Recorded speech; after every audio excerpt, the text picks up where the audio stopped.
in the movie Jack Reacher that Tom Cruise did, and I don't know if you read the books from Lee Child or not, but Jack Reacher is a character who's about 14 inches taller than Tom Cruise, but somehow he got the part. The things you can do when you're the executive producer. And while we're at it, Wolverine is not 6'4" either. He's supposed to be 5'2". We should have changed those actors and it would have been everything's good. But I'm not in charge of this world, am I? I'm in charge of this. No, I'm just joking. And Tom Cruise is hunting down this guy, and he's trying to help. He's this character that just kind of shows up in places. He runs into trouble, and then he just fixes it. That's the whole book. He does it. He works outside the law. Sometimes the law hang out with him, and then he does stuff without them, and that whole thing. But he's looking for this sniper, and he had this line that I've always loved. He says this: James Barr was a sniper. He was not the best, and he was not the worst. But he trained non-stop for 2 years. And what does training like that do? What does any training do? Skills become reflex, muscle memory. You do something without thinking. It also makes people who are not necessarily smart seem smart. I've always loved that line. It's amazing what training can do. It's amazing what you can learn and what you can know how to do if someone said, hey, now, in this situation, we're going to do this. Like that's very often, a lot of marriages struggle. A lot of relationships struggle because you get in a moment, you get in a situation where things get a little tense, and no one's ever taught you how to talk or how to interact in that interaction, and things can go off the rails pretty quickly. It's amazing what training can do. But here's what's fascinating. The opposite is also true. You can also train people in such a way where they actually seem dumber than they are. Where people who are perfectly intelligent, perfectly capable, perfectly able to do the task ahead of them have been spoken to or trained or taught or not taught in a certain way where they feel worthless. They feel useless. They feel like, this is something I could never do. And I think all of us have been in that situation at some point along the way. Right? Where we can train people up or we can train them down. And what happens very often is when we get one of those interactions where we try some new thing or we do some new thing, instead of enjoying the riches of some new experience, we are taught in our mind, oh no, I'm never doing that again. That's for a certain kind of person. That's for a certain genre of person who enjoy a certain thing. And the worst place on earth that could happen is in the church. The worst place that can happen is you start trying to engage in different things that are part of the Christian life, or read your Bible, or join a Bible study, or pray in a group, or pray with your family, or pray over a meal, or whatever it is you want to do, and you kind of stumble a little bit, and you go, I'm never doing that again. But here's the deal. It actually takes courage to get good at something. Did you know that? I know it sounds weird because you think of the things you're good at, you just do. You don't have to have courage to be good at them, but you do because you have to put yourself in a position where someone can look at you and say, hey, what you're doing in this spot is wrong, you need to change it. Every professional athlete, every person who's really good at some sort of thing they do, they've had 1,000 interactions where someone said, this very specific thing of what you're doing is wrong, and you got to change it. And they had the courage to listen and change it and move forward and get better. It takes courage to be good at stuff. I'm not exactly sure how much this applies, but I remember we did this day out here. We were clearing out trees and weeds and cleaning up our yard and all that sort of stuff. And Don brought all his big machinery out, and he had this tractor. And it got to the point where we're all just kind of sitting there watching Don. He just little flicks of the wrist or whatever, and the thing just starts scooping things up and moving around. And we're all just sitting there going, man, he's got skills. He's got skills. And we're going, it takes time to learn that. It takes time to work. You got to work at stuff to get that good. And we're like, wow, good job, Don. That was amazing. And what we're talking about today is this leadership principle where we actually try to learn new things And don't just stay at the level we're at, but what we grow into. And this is a normal part of Christian life. So if you have your Bibles, open up to Matthew chapter 25. We're going to start at verse 14. Matthew chapter 25. And Jesus is telling parables, he's teaching, and he says this, again it will be like. Now, when he says it there, again it will be like, he's teaching on the kingdom of heaven, okay? 2 summers ago, we spent the entire summer talking about parables. We've been learning from parables for the entire summer, and what we learned in that time period was, almost every parable he ever taught was about life in the kingdom of heaven. And he started off with those ones about seeds in gardens and stuff like that. And now he's moving not from the beginning of the kingdom, but now this is like the future kingdom, right? The time of the future of life where Jesus is going to be coming back. And he says it's going to be like a God as Jesus was here. He left people a job called the Great Commission, make disciples, tell the world about Jesus, and he's going to come back one day, and he says, again, it will be like a man going on a journey who called his servants and entrusted his wealth to them. And to one he gave 5 bags of gold, and to another he gave 2 bags of gold, and to another he gave 1 bag of gold, each according to his ability. And then he went on his journey. Now notice how he distributed the money. Notice how he distributed his portion out to different people in his life. According to their ability. His hope was not that they would sink. His hope was not that they would get stuck and flounder in this moment. His hope was that they could have something in their hands that they could actively do something with. That they could actively work on and actually use. They'd have the ability to do it. And then the man who received 5 bags of gold went and put the money to work. He goes, oh, God has given me something to do. I'm going to work at it. I'm going to work at it with all I've got. And he gained 5 more bags. And so also the man with the 2 bags of gold gained 2 more. And the man with 1 who had received 1 bag went off and he dug a hole in the ground and hid his master's money. And after a long time, the master of those servants returned, and he settled accounts with them. The man who had received 5 bags of gold brought them to his master. He said, Master, you entrusted me with 5 bags of gold. See, I have gained 5 more. You trusted me, you put trust in me, and that was not unfounded trust. I did what I could with what you gave me, and here's what you get back. And his master said, now I want you to listen to this. Well done, good and faithful servant. You have been faithful with few things, and I will put you in charge of many things. Come and share your master's happiness.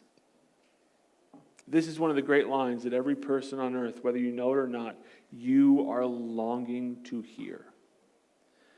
You are longing to have this life lived out in such a way that when you get to the end of it, you will hear the words, well done, good and faithful servant. That is actually the goal. That is the goal we have in mind. Whether or not we know it, that is the goal that we have. And I love this line that he says, now that you've been faithful, come and share in your master's happiness. Isn't that a great line? Share in your master's happiness. This is like when you come home from work and your kids are like, hey, Dad, look, I've made something for you. I've painted something. I built something with Legos. I drew a picture. Come and see it. Come and look. And when I am in the right mindset and I operate as a dad in an appropriate way, which I don't always do, but when I do and I go and I see what they've created and I enjoy what they've created and I can see the work they put into it, and that work makes me happy just to know my kids are working on something worthwhile and cool and fun, it makes me happy. And what you can see is that your kids in that moment can share in your happiness. When they can see that come out of you, it's like they get the first breath of fresh air that they've had all day long. And they just kind of sit there and they go, yeah. And then they go break something. But they go, yeah, right? And they can also feel it when it's not there. They can also feel it when they're getting brushed aside. And the goal God had when he gave out these things to these people, the master's goal was that he could look at them one day and say, well done, good and faithful servant. Now come and share in my happiness. That was his goal. So when it says the master came and he settled accounts and he wanted to see what they'd done, it was not so that the master could get his pound of flesh and really let them have it and say, oh, I knew you were a wicked person. I knew you were lazy. No, the goal was so that he could take joy in their work and see what they've created, see what they've produced, and say, come and share in my happiness. This is the theme that we've been doing over and over and over again, the spiritual friendships, the idea we want to build friendship with God, friendship with each other. And what have we been saying over and over again this year? That as we step into this life with God, we see that he is not a tyrant, but a friend. God's not a tyrant, but a friend. He is trying to set things up in ways where we can come in and join in his happiness. And then we see this leadership principle that just runs through church life, it runs through a Christian's life, and it runs through just life in general. He says this to the man, you have been faithful with a few things, and I'm going to put you in charge of more things. This is what God wants. He wants us moving forward. He wants us being able to grow as Christians, grow as people, grow as men and women, grow as children. He wants us to move forward and grow. He says, I have handed these things out according to your ability. I gave you 5 because you were a 5 person. I gave you 2 because you're a 2 person. I gave you what you had the ability to handle. But his hope was that later on down the road, your ability would grow. Your ability would be to be able to handle more things. And so now he would say, I'm going to give you 10 bags of gold according to your ability. I'm going to give you 4 bags of gold according to your ability because your ability has grown with the life you've been living. As you have faithfully entered into this life with God and done the things God's called you to do, he is then turning around and trusting you with more. That's the principle. Those who are faithful with little are entrusted with much. And the worst thing that can happen is if you and I sit here and live our entire lives inside of a church context, the entire lives part of a church or going to church or in the round of church, and never feel any sense of growth in the different parts about being a Christian. You don't have any new skills about reading the Bible or skills about encouraging downtrodden people. You have no new skills, and you're just kind of, you're not stepping into it. And you're not growing more.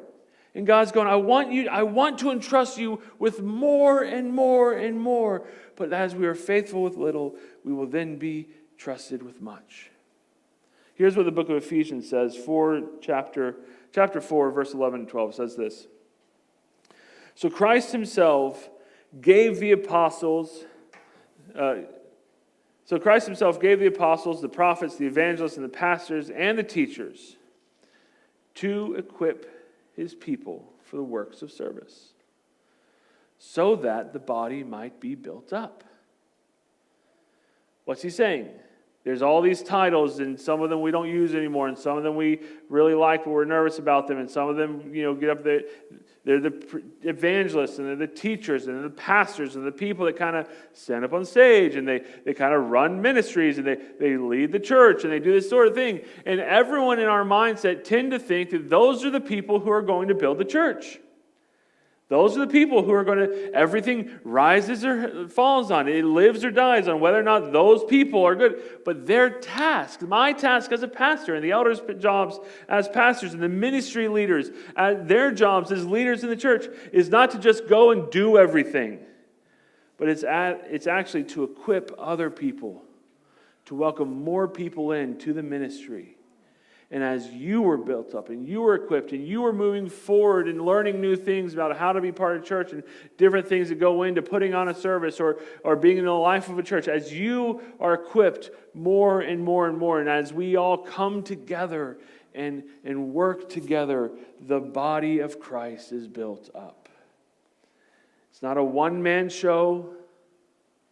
It's not a thing that we can just kind of set and forget. No, as we come together as the church, and we grow, and we're responsible with what we've been given, and we're trusted with more, and then a little more, and then a little more, the body of Christ, the whole church, is built up.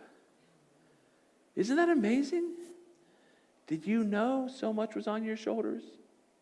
Oh, okay, well, I lost you on that last bit there. Okay. But isn't that amazing? That leadership development and growing in skills and new skill sets is actually part of the Christian life.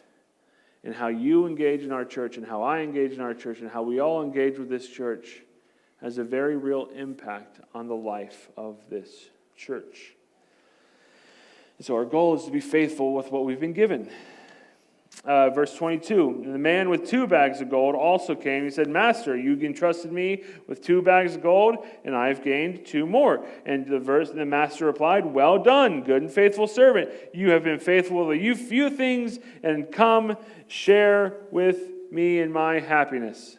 I want you to notice what happens. And this is so key. I want you to hear this. When the person with 5 bags of gold comes and says, I've created for you 5 bags of gold that weren't there previously, he goes, good job. And then the person with 2 bags of gold comes along and he says, hey, here's 2 bags that were there. I created them that weren't there before. I've made them out of what you've trusted me with. The master says the exact same thing. He's not concerned about the sum total of what I can produce or what you can produce or what anyone else can produce. He's not concerned that one person came up with 3 more bags of gold than the other person. What he's concerned about is, were you faithful with what has been put into your hands or not? Were we faithful with what we've been handed or not? That's what the master's concerned about. He's not concerned about, me versus some other person who's doing really great things. He's going, no, Garrett, is that person being faithful? And are you being faithful? That's the question. And what this does is it gives you and me permission to not compare ourselves to others. It gives us permission to just not even worry about it. To just let it leave all together. And that is what we're going to do. Don't look at someone else and go, well, he's doing all of this, so why bother? No. If you've been given something from God, you feel God's giving you a task to do it with all your heart. Let's be faithful. Verse 24. We're going to finish up real quick. And the man who'd received 1 bag of gold came to the master and he said, I know that you're a hard man, harvesting where you do not sow, gathering where you've not scattered seed. And so I was afraid, and I went out and I hid your gold on the ground. See, here's what belongs to you. And the master replied, you wicked and lazy servant. So you knew that I harvest where I had not sown, and you knew that I gather where I had not scattered seed. Well, then you should have at least put the money on deposit in the bankers, so that when you returned it, I would at least gotten some interest back. And so take the bag of gold from this man and give it to the man who has 10 bags. And for whoever has will be given more, and he will have it in abundance. And whoever does not have, even what he does have, here's a brutal line, even what he does have will be taken away from him. And throw that worthless servant outside into the darkness, where there will be weeping and gnashing of teeth. And there is the ever-present, brutal other side of the coin. The fact that the goal is for Jesus to look at all of us and say, well done, come on in, join me in my happiness. But we also know that not everybody will, that there will be those who reject Jesus, and they will get the other side, which is Go out. Right? You don't get the two sides are come in or go out, happiness or darkness, and it's sitting there. And here's what I want to say. I just want to point out one thing. Why did the man choose to bury his gold? Was it because he didn't have the ability that the others had? Well, no. Because he was given what he was given according to his abilities. That's what the Bible says. The reason was because he was afraid. Is anyone in the room shocked by that? I think we've all been in his shoes, haven't we? We have a moment. We have another opportunity in front of us. And we just, like the kid at the summer pool, we climb back down the high dive because we can't jump. We're afraid. In my life, I was thinking about this week, almost all of the best things I've ever done had a barrier of fear to them. There was a barrier to entry, and one of the largest barriers was fear. Some of you know this, some of you don't, and it's not a humble brag because it's a hobby. But I do stand-up comedy at open mics sometimes, and I'll go out and I'll do some comedy. And I'd never been to an open mic night before in my life until my friend invited me. He said, "Hey, there's some really funny guys at this event. You should come on out." And I go, "Okay." And I'd always loved comedy. I've always wanted to be funny. I've always wanted to try it. I never knew how. I didn't know what the avenues were or anything. And then I go to this open mic night, and I see all these 22-year-olds either bombing or killing it. You know what I mean? Like, it's open mics are fun. And I'm watching these guys and these gals, and I'm realizing all any of them had to do to get on stage was put their name on a list. It's just sitting there on a bar table right there in front of everybody. And I drove home that day realizing,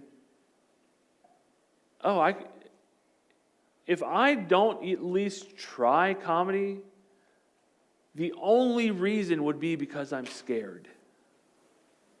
There's literally no other barrier to entry. Can you spell your name? I learned that in 3rd grade, okay? Is that when you learn to spell your name? I'm not sure. Maybe I'm a late bloomer. Who knows? But that's, you know what I mean? Like, that's it. And I go, if I just spend the rest of my life, and the only reason I didn't do it is because I'm scared, I go, that can't happen. That's not, okay, all right, I guess I got to go do it. Because I made a decision at some point in my early 20s. I said, if the only reason not to do something is because I'm scared, then I'm just going to have to try to do it. I realized when I was a young man, if I don't get up the nerve to start asking girls out on dates, guess what you don't get to do? You don't get to go on dates. You don't date. You don't get to know people. You don't do that. And there's literally no other reason to not do it than you're scared. Now, there were some reasons not to date me, but I mean, there's no reason for me not to ask them, except that I was scared. And if the only reason is that I'm scared, then I'm just going to do it. I'm just going to go do it. And it's like a red flag in my head. If I ever realize when things get boiled down to the fact that, it's just because you're scared now, it's almost like a trigger in me. I go, okay, well, I'm going to go do it now. All right, let's do this thing. Because as we get through that fear, and as we start engaging in these new skills we want to develop, what happens is you start growing in competence. Competence, the ability to do the know-how, the actual ability. And as you grow in competence, you also grow in confidence. And the fear starts being a smaller and smaller part of your life. But as long as the barrier's there, you and I, we just got to do it. We got to get over these fears because they're not helping us. And one of the goals for every Christian is that they will step into and grow in various leadership roles in a church. Now, there are leadership roles all the way through. There are leadership roles all the way through church life.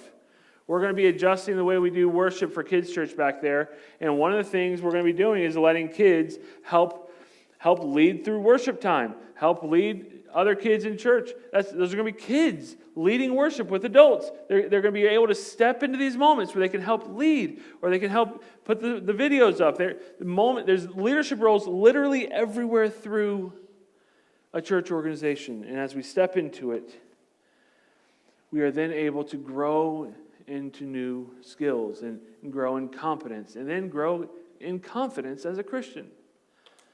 So we don't have to walk around forever going, well, that's for someone else to do. I don't know how to do that. Oh, I'm not good enough for that. Someone else got to do that. No, you can learn it. We all can.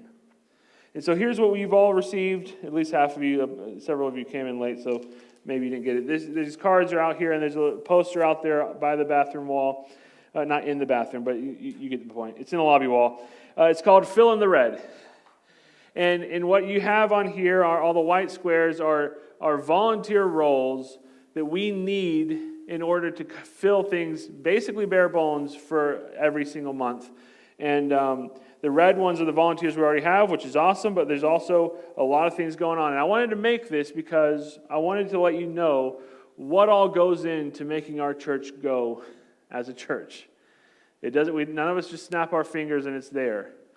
All right, there are things, there's teamwork and there's effort and there's work that goes into it. And I want all of you to look at it and pray about it and go look at the poster. The poster's going to be there for a couple weeks. But I want you to look at something and go, oh, I can do that. Oh, they need help with that? I can do that. Oh, they need greeters, or they need pre-K teachers, they need nursery workers. Oh, I can do that. And put your name and your number down. Take the red Post-it note and cover one of the white squares and fill it in with red. And as we come together, we can put on a church that not only helps us grow in our faith, but also welcomes people into our church, and they can get part of the body, and they can start growing in their faith too, and that will be amazing. And here's what you're all thinking. Garrett, is this whole series really just leading up to this dumb little poster you put in the lobby? Yes, that's the elders are both nodding, yes, Garrett. So yes. But here's why. There's always a why behind the what. Yes, churches need volunteers. Churches run on volunteers. America runs on Duncan, we run on volunteers, okay? But here's the deal. I've had 2 revolutionary experiences this year as a pastor. Me and the youth group, I went to CCYC. Was it February we went there? Yeah. And we went there, we got the youth group kids together, and we went out to Winston, to the convention center downtown, and we get into this convention center that for whatever reason, I know people everywhere. I'm like shaking hands with people all over, like around every corner. People are like, oh, Gary, are you a Huxford? Is that what you? Okay, yeah. And I'm shaking hands, and the kids are like looking at me like, and Dinesh at some point goes, does this happen a lot to you? And I go, yeah, it actually kind of does happen a lot. And she goes, okay, because none of our kids even care. They're like, why is this guy here? But, joke. I almost said I was joking, but whatever. And so one of the groups of people that I saw was from a church called Islands Christian Church, where I was a youth pastor for about 7 years. And this youth group shows up, and I'm looking at these kids, and I'm going, I know you guys. And you know who they were? None of them were in my youth group. One was. She's a leader in the youth group now, which is awesome. One success story. That's pretty cool. Okay, whatever. And I'm looking at them, and they were all this size when I was at that church. I could see their faces, except they were on the bodies of like middle schoolers and high schoolers now. And I'm looking at this youth group, and it's made up of church kids. Kids who grew up in the church.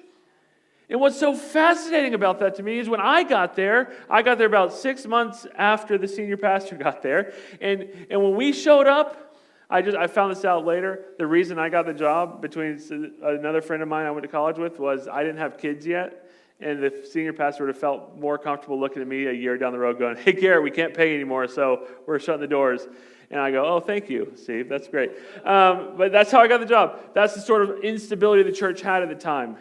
And what the church needed at that moment was we needed some stability, some signs of like things are going to be okay. And my youth group was made up of kids who lived in the neighborhoods who walked to our church. That's what our youth group was.